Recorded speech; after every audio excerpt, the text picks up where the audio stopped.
Hey guys, this is Knight the Storyteller, and I've been a DM since high school. Which in my case wasn't very long ago, but jokes aside, I've learned a few things and I want to share them. So if you like D&D, then listen up. And if you're interested in becoming a better writer, stick around as well. Today's episode of D&D Tips is going to be centered around session advice.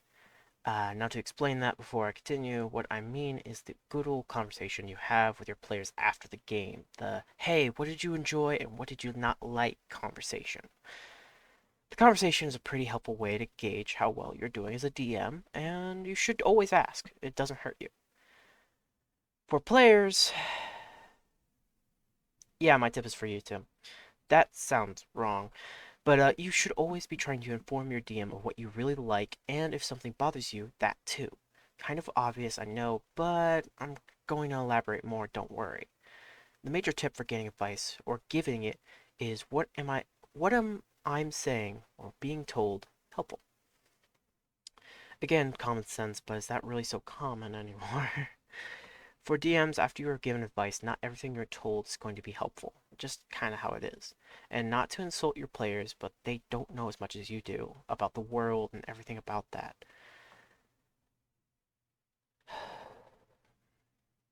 They don't know, they're not going to know as much as you do. And unless you have a player who's like a veteran and you kind of trust them to be able to play their character while knowing a little bit more about the world, which ain't a bad idea, uh, unless you have one of those guys, you probably won't. They probably don't know much. Um, so being able to honestly look at what you are being told and gauge its usefulness is a critical skill that you're going to need. I know personally, I've been on the giving and taking sides of just bad advice or just generally criticisms that aren't really that helpful.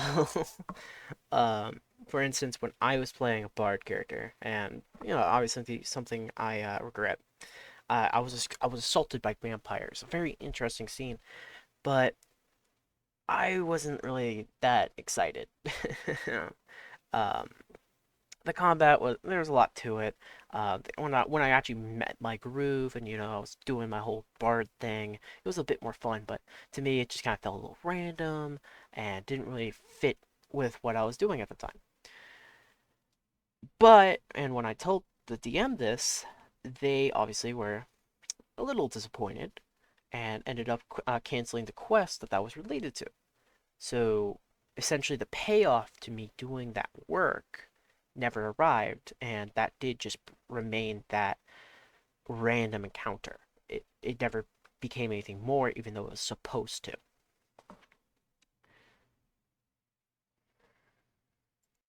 On the receiving end, and my Star Wars D&D game, and I do mean D&D. I'm weird like that. I've had a lot of advice thrown my way. That's my main game, and a big party, a lot of new players, so obviously they have a lot of ideas that they want to play with.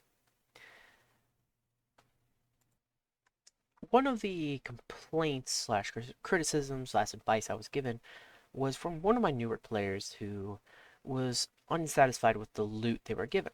Completely fair. I now personally I try to make sure the loot's personal to them. It makes sense. It helps their characters. Blah blah blah. You know, I try to make sure the loot is good loot. And bad loot happens to everyone. There's always going to be a moment where you're going to get a magic item that's kind of cool, yeah, but does it really fit your character? No. And that's just between you and the DM. You can always sell it, you can always talk to the DM to see if you can do something with it to make it better. There's a lot you could do there. However, for this player, um,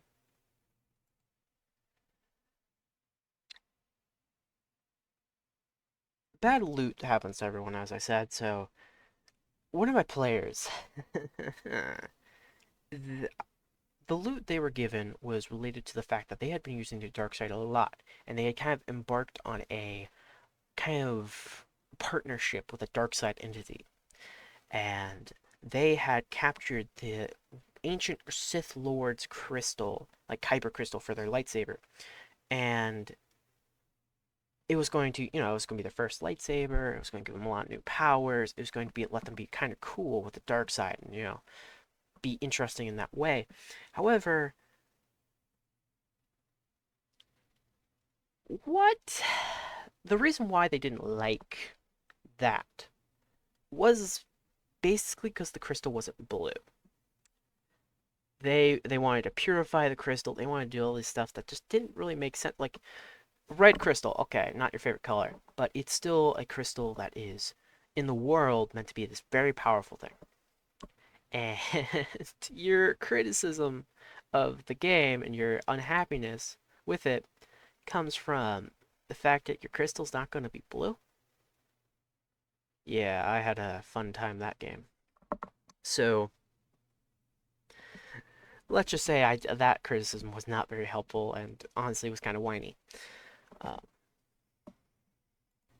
and to players, I would definitely say that both situations are kind of different. One was a player who didn't really know everything and kind of spoke prematurely. They judged something before they knew all the information, while just kind of didn't. Another player just didn't get what they wanted, and they couldn't roll with that. Both ways ended up impacting how the DM looked at the game, and not in a good way. It didn't really help the DM. It kind of sapped their interest in the game. It was bad. So how as a player, how would you give advice that's going to help the DM but not hurt their feelings or anything like that? Well, first, realize that you are the guy. You're the person talking to your DM. You know your DM better than I will ever. So keep that in mind. You know your DM. How do they react to certain things? How do they react to stress? If they are someone who's a bit introverted, doesn't really like talking to people, and they are kind of easily stressed, you probably don't want to bother them with like, "Hey, I don't like this." You want to go up to them, be very sweet. You want to be like, "Hey, there's this a thing in the game that's bothering me. Um, how could you do something like this and give a solution to their problem?" A lot of this is psychology, or yeah, psychology. Um, when you give someone a solution, even if it's just a basic thing like, "Hey, this would I did not like X, so could you do this instead?" Or, "Hey, what's going to be next? What what am I going to be doing next time regarding this? Is this just a one-off, or is this going to be an entire quest?"